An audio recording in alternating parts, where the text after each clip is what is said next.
Symboliquement, c'est entre âmes et ensemble que Jacques Bigot et Jacques Fernic sont venus présenter leur liste commune pour le second tour des élections régionales. Un accueil de rockstar avec une nuée de journalistes, alors que les staffs des deux camps ont planché une partie de la nuit et de la matinée pour établir une liste non pas de fusion, mais de rassemblement entre le Parti socialiste et Europe Écologie. Ça s'est passé dans une entente cordiale et parfaite, mais je savais que tout serait possible et nous avions préparé ce rassemblement depuis quelques semaines déjà.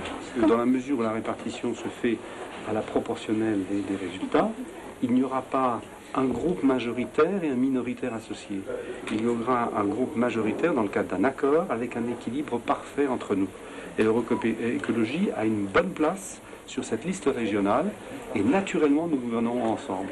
Le choix des mots est soigneusement pesé. Jacques Bigot parle ainsi d'un accord fondé sur une démocratie partagée. Les axes forts mis en avant par les socialistes et les écologistes pour ce second tour sont donc la formation professionnelle, le développement économique, l'aménagement du territoire et les transports, des thèmes que les deux hommes forts de cette liste porteront ensemble.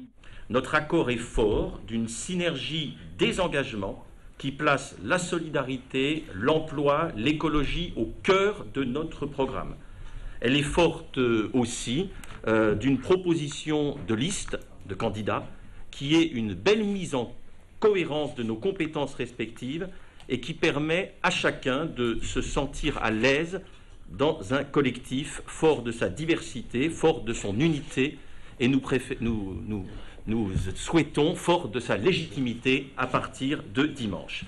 Si Jacques Bigot reste forcément tête de liste dans la section Bas-Rhin, c'est André Buchmann qui prend la deuxième place, parité oblige. Jacques Fernic est en troisième position, tout comme Antoine Wechter dans la section haut-rhinoise. Pour porter son projet d'alternance, la nouvelle liste de rassemblement tiendra un meeting mercredi soir pour tenter de mobiliser autour de ses idées et de convaincre peut-être les nombreux abstentionnistes qui pourraient faire basculer la région Alsace.